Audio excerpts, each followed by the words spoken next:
Il était une fois est un début parfait pour raconter l'histoire de quelqu'un ou de quelque chose. Ce soir, je vais vous raconter un passage, une anecdote. Il faut donc que je trouve autre chose, de moins formel, de plus léger, quelque chose qui vous intrigue assez pour vous faire oublier, un soir durant, que ce n'est qu'une histoire. En attendant de trouver, je vais vous parler de mon premier amour. Je vous épargnerai toute botanique nuancée d'azur, mon amour va au mot. Et il naquit dans la grande maison de mon village, autour du feu crépitant, sous la graisse de la vache que nous partagions. Les 7 familles du vallon s'étaient rassemblées pour une fête. Ou du moins, c'était le projet, car on attendait les cordons neufs et les parents des ronds d'or. J'étais trop jeune pour me soucier de ce qu'on célébrait à l'époque. Je ne m'occupais que des histoires que s'échangeaient les adultes. La moitié m'échappait et l'autre me dépassait. Mais j'étais envoûté par ces instants, incapable de comprendre pourquoi, au grand désespoir de mes parents. À un moment, la porte s'ouvrit sur une silhouette tassée et crottée. Notre chef vint à sa rencontre et discuta doucement. La visite était celle d'une sorcière. Ce qui embêta fort notre chef. Elle n'avait pas de place à la fête, mais pourrait chercher vengeance si elle était été conduite. Il fut donc entendu qu'elle resterait si elle se rendait utile, et utile, elle se rendit, en nous concoctant une soupe d'herbes et de champignons que saluèrent tous ceux qui y goûtèrent.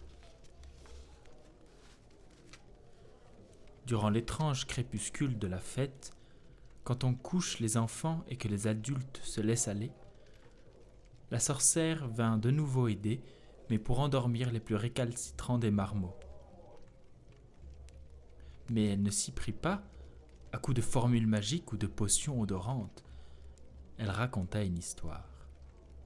Celle de 2 amies, Hilda et Brune. La première était née sous de la chaume enflammée par des pillards, d'une mère criant de douleur, l'épée à la main, pour défendre cet enfant qu'elle ne pouvait empêcher de naître. La deuxième était née la nuit suivante, entre les mains d'une fée. La féerie avait maintenu la pauvre mère malade en vie jusqu'à ce qu'elle donne naissance. Mais quand la mort vous tient, il n'est de pouvoir qui serait de taille à la repousser. Quand les 2 jeunes filles eurent célébré leurs 7 ans, elles se rencontrèrent enfin.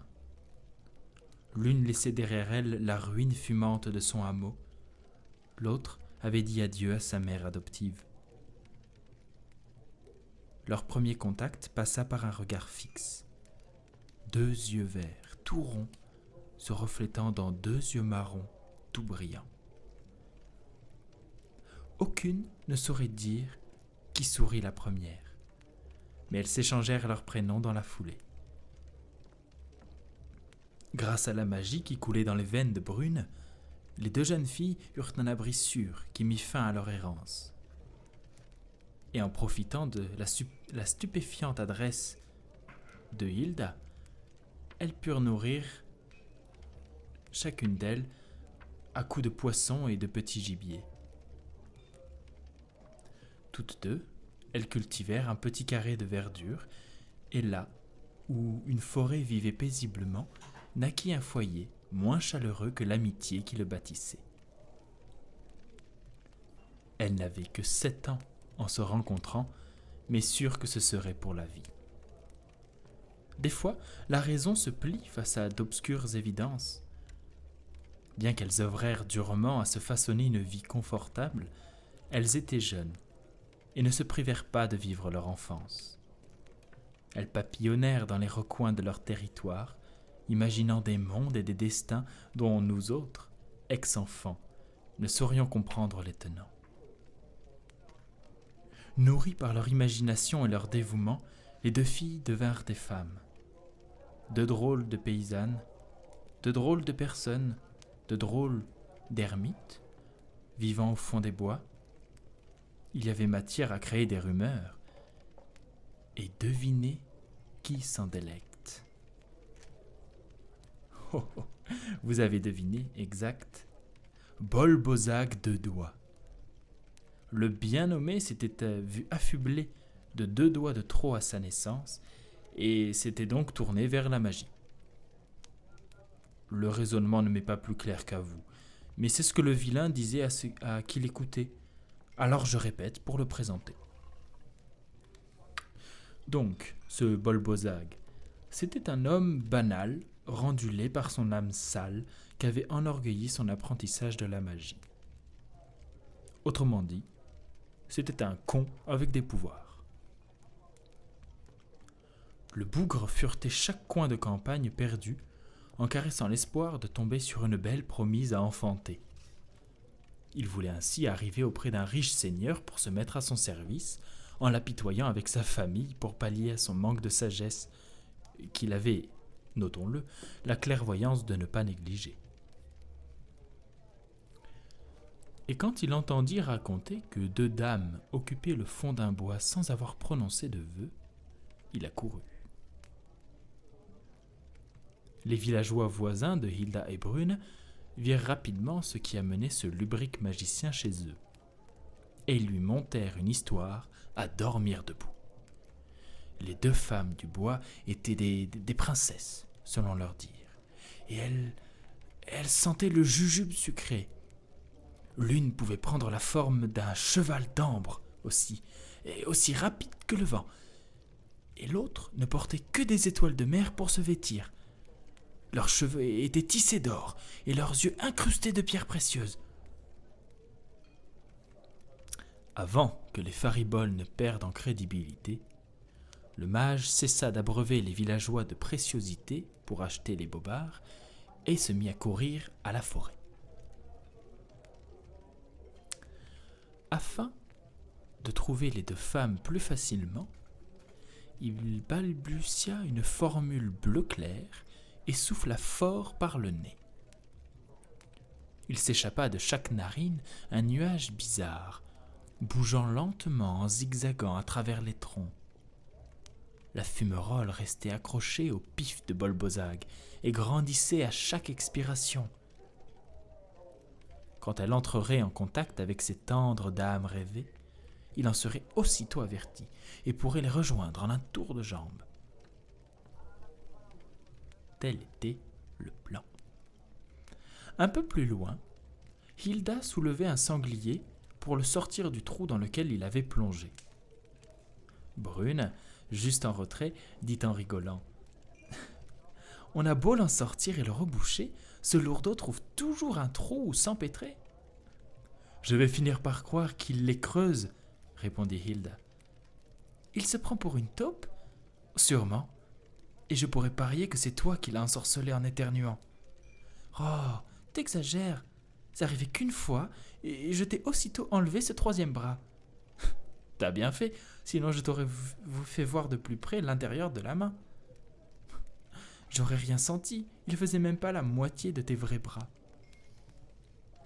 Cette affirmation n'aurait étonné personne, tant Hilda avait des bras musculeux. Elle en riait volontiers, car elle aimait se sentir libre de bouger et d'agir sans limite. Son jeu préféré était d'attraper Brune par surprise pour la lancer le plus loin possible. Son amie, elle, se changeait en petit oiseau pour venir piquer Hilda dans le dos, là où sa musculature l'empêchait de l'atteindre. Sauf qu'aucune des 2 ne trouva l'humeur jouasse quand elles aperçurent une brume se propager vers elles. « C'est pas naturel et ça cherche quelque chose, » dit la sorcière. Elles reculèrent sur leur garde, puis Brune ferma les yeux. Elle prononça 3 mots et agita les mains en avant. Et lentement, un fil de glace se cristallisa au cœur du nuage, zigzagant, serpentant comme un éclair hérissé de branches de flocons. Fatalement, ce chemin gelé atteignit le nez du magicien. Celui-ci ne put réagir à temps et le froid glaçant lui saisit en un éclair toute la tête. Il lutta honteusement avec son nez tout dur et son visage figé, pendant que Brune et Hilda regardait le nuage se dissiper. Le sortilège avait fonctionné, la menace s'étiolait. Du moins, en apparence. Bol Bozag fut chamboulé par la surprise et par ce qu'il venait de vivre. C'était forcément ces deux déesses qui lui avaient jeté un tour, mais il ne savait pas comment l'interpréter. Il prit le temps d'y réfléchir et conclut qu'il avait choisi la mauvaise approche. Il venait de penser à une autre, plus héroïque, plus impressionnante, moins lugubre et inquiétante, mais carrément plus compliquée. Son plan se déroulerait ainsi. Il rendrait fous les animaux de la forêt et les marquerait avec un enchantement de sa conception. Les bêtes s'agiteraient en tous sens et chercheraient pour lui ses deux promises. Et quand l'une les trouverait, il en serait aussitôt averti. Et donc, grâce à son enchantement, il pourrait se transporter dans le corps de l'animal. À ce moment, il n'aurait qu'à reprendre sa forme humaine et hop, il serait le sauveur, plein de pouvoir et de talent, de ces deux déesses. Il remonta ses manches de magicien, qui retombèrent à cause de leur large taille étudiée pour l'allure magique qu'elles donnent, et entreprit de poser ses enchantements sur tout ce qu'il croiserait. Et comme une maladie, une folie magique se propagea à travers les animaux de la petite forêt. Mais les bêtes étaient nombreuses et le rituel fatigant. Il fallut attendre une nuit et un autre jour avant qu'un grizzly envoûté ne se trouve face à Brune et Hilda. De l'écume débordait de sa mâchoire haletante, et la fatigue le faisait trembler de tous ses membres. Mais la magie le rendait furibond, lancé sans limite contre le monde, complètement à bout, mais aussi rapide et sauvage que si la mort lui saisissait le cou. Les deux femmes ne surent quel mal s'était immiscé dans leur petit bois, mais il venait de s'en prendre directement à la nature et à son ordre. Il fallait l'arrêter. Malheureusement, ignorante de ce qui se prenait à ce pauvre ours au corps, Brune ne pouvait agir. Hilda envisagea donc de le saisir et de l'assommer, et elle voulut s'approcher lentement. Mais le plan de Bol Bozag fonctionnait comme il faut, et Lursidé, ayant trouvé les deux femmes, le magicien se transporta dans son corps. Il put alors contempler les deux objets de son désir à loisir, mais déchanta aussitôt. Hilda, qui avançait prudemment, remarqua que le regard de l'ours avait changé. Sortant d'une folie aveugle, il venait de prendre une étincelle d'intelligence qui perturbait beaucoup. Une bête de cette carrure, folle et capable de réflexion, la jeune femme devait réagir avant d'être en danger. Le mal qui venait à elle prenait trop vite des proportions inquiétantes. Il ne fallait plus lui laisser le bénéfice de la surprise. Sans hésiter, Hilda se jeta en avant et envoya un crochet du droit dans la mâchoire de l'ours. Bol Bozag beugla de douleur et leva les pattes pour se protéger, mais il n'était pas dans son corps et griffa maladroitement le bras de la jeune femme. Réagissant à l'attaque, cette dernière saisit la bête par la patte et la propulsa par-dessus son épaule. En atterrissant, l'animal fit un bruit sourd et lourd et un autre beuglement. Pour tenter de mettre fin à la correction, le magicien reprit son apparence humaine. Mais Hilda se dit qu'elle avait son assaillant sous son vrai visage, ce qui n'était pas faux finalement, et elle lui envoyait une volée de coups qui le plongea dans l'inconscience. Quand il se réveilla, il lui manquait une dent et son nez suivait une trajectoire contre-indiquée par le bien-être humain. Le magicien se mit alors à bouillonner de rage. Il cherchait à rencontrer des femmes qui le couvraient de misère sans le connaître. Et il se faisait battre pour avoir montré son talent magique. Elles étaient sûrement divines, mais elles pourrissaient d'injustice. Alors pour se venger, Bolbozag les punirait comme il faut.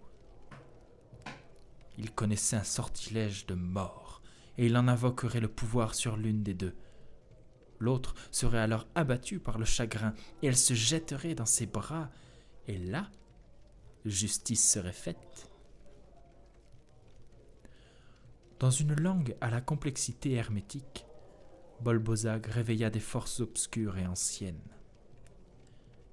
Il teinta son âme d'un noir indélébile et se perdit, et se vendit sans prendre la mesure de ce qu'il faisait à la perdition. La magie, vous qui m'écoutez, doit vous intriguer ou vous fasciner. Elle exige un apprentissage pénible et rigoureux et offre une transcendance de sa condition enivrante. Mais avec un pouvoir, avoir un pouvoir, en avoir conscience, c'est éprouvant. Faire usage de ce pouvoir, ça vous change. Toute personne qui en a tué une autre vous dira que le geste, le poids de l'arme et le souffle qui s'éteint demeurent gravés à jamais au fond de soi. Mais quand vous tuez sans voir qui, en usant de forces qui répugnent la nature dans son ensemble, rien ne se grave. C'est un meurtre qui s'oublie. Existe-t-il quoi que ce soit de pire que cela ? Le sort atteignit sa cible en jetant Hilda à genoux. Elle perdait son âme et luttait en vain.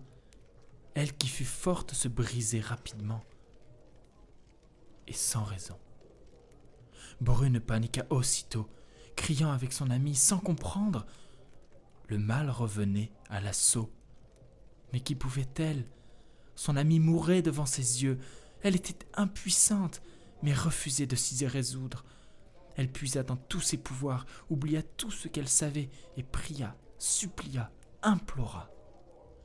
Elle n'avait qu'une idée, qu'une volonté, éloigner son amie de cet enfer qui était devenu leur monde. En la serrant dans ses bras, pleurant, Brune fit disparaître Hilda. Elle l'envoya loin de son monde, loin de son univers. Elle l'expulsa de cette existence qui la blessait, l'extirpa des griffes de ce plan douloureux. Elle la changea de réalité. Hilda quitta la mort et réapparut sur un siège moelleux et rouge, dans une salle sombre, tournée face à un immense rectangle blanc. À ses pieds, un pot fin reposait sur le côté, affichant dans une calligraphie colorée les mots « Popcorn ». Et elle était seule. En vie, mais seule. Ce sauvetage étrange eut un prix élevé, mais Brune l'aurait payé même en connaissant la nature. Entre les mondes, entre les dimensions, il est une ligne fine sur laquelle personne ne saurait mettre de mots. Elle est traversée, rarement, observée jamais, mais il arrive malheureusement que certains y entrent. Cet endroit s'appelle les limbes. Ceux qui s'y perdent sont oubliés, effacés, comme s'ils n'avaient jamais existé. Brune était parvenue à transporter loin son amie, mais elle ne put jamais la suivre hors des limbes. Hilda fut sauvée, mais perdit son âme sœur à jamais. Et Bolbozag cherche frénétiquement l'une de ces deux déesses sans savoir ce qu'il cherche, l'ayant oubliée. Voici ce que raconta la sorcière aux jeunes enfants du village. La moitié sommeillait avant la fin, l'autre s'endormit en rêvant. Vous me trouverez de fainéantise honteuse, moi qui raconte l'histoire d'une collègue conteuse. Mais je n'en regrette pas, elle me plaît cette histoire, pleine de drôles, d'émotions et de choses bizarres. C'est d'ailleurs cette sorcière qui me l'a écrite en runes, en signant à la fin par son prénom, Brune.